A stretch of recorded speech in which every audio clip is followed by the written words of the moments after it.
Hey guys, welcome back to my channel. Today I'm doing a review of the L'Oreal True Match foundation, and I've reviewed other products as well recently. I've reviewed the No. 7 Perfectly Matte Foundation and the Dr. Brandt Pores No More. If you'd like to see those, I'll include like my review playlist or the links in the description box.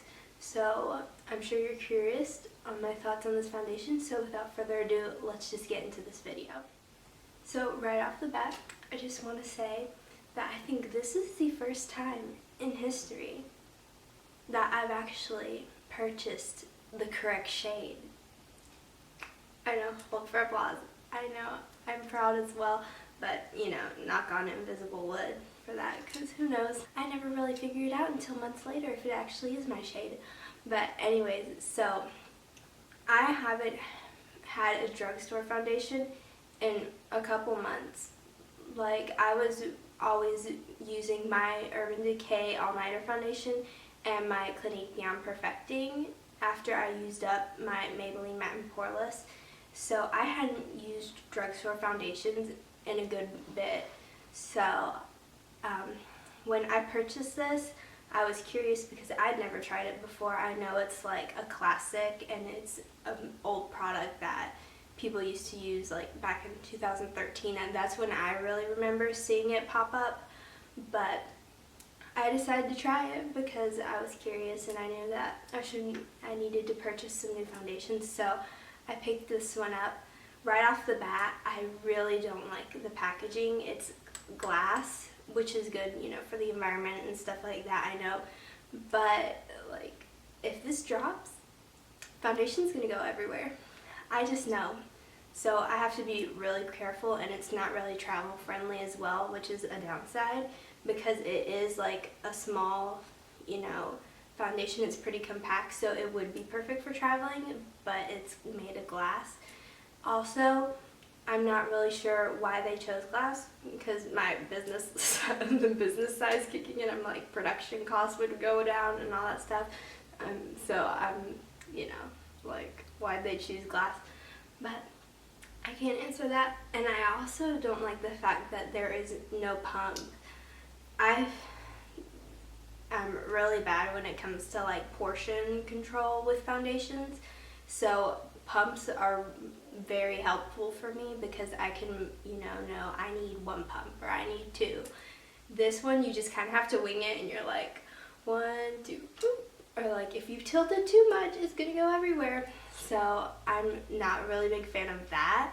I know you can purchase little like pumps. I know MAC sells them, and so I haven't purchased one because I'm kind of like a cheapskate.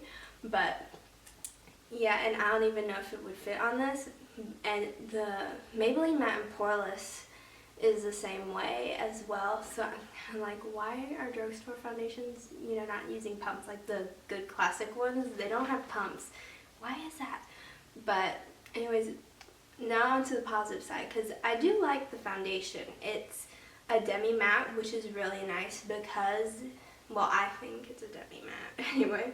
So the website, like the L'Oreal website, says it's a natural finish, but I like it because you can make it matte if you want to, or if you're more of like a glowy person as well, you can achieve that as well. So it's pretty versatile in that aspect. And also the shade range is really good. They have 45 shades, and it, you know, does the warm, neutral, cool undertones. So that's a good plus to it. I don't know how diverse the shade range is. I can't remember because when I went, it wasn't, like, there wasn't 45 shades there. So I can't, like, vouch for that in that aspect, but it's a medium coverage. It's super buildable, so if you want a more full coverage look, you can definitely achieve that, which is also nice. And so all around, I am impressed with the foundation. I just really wish it had that pump because, you know, I feel like that's a little bit wasteful as well, because if you get too much, you can't exactly put it back in the container. So that's like the big downside for me. Would I repurchase this foundation? Maybe. I'm not quite sure still because that pump really does bother me. So I'd have to try other drugstore foundations out as well because I have not really tried that many, because like the number 7 foundation is similar in a way, but it has that pump, so I probably prefer using the number 7 one. Also, another great thing about this foundation is it has SPF in it, so if you're outdoors and stuff, that gives you that sun protection. And a bunch of foundations I own have SPF in it, oddly enough, which is kind of funny. So anyways, that completes this video. Be sure to give it a big thumbs up if you liked it, and comment down below your favorite drugstore foundation, and if you've tried the L'Oreal True Match and what are your thoughts on it, because I'd love to know that. And don't forget to subscribe before you leave for more videos, and I'll see you guys in my next video. Bye.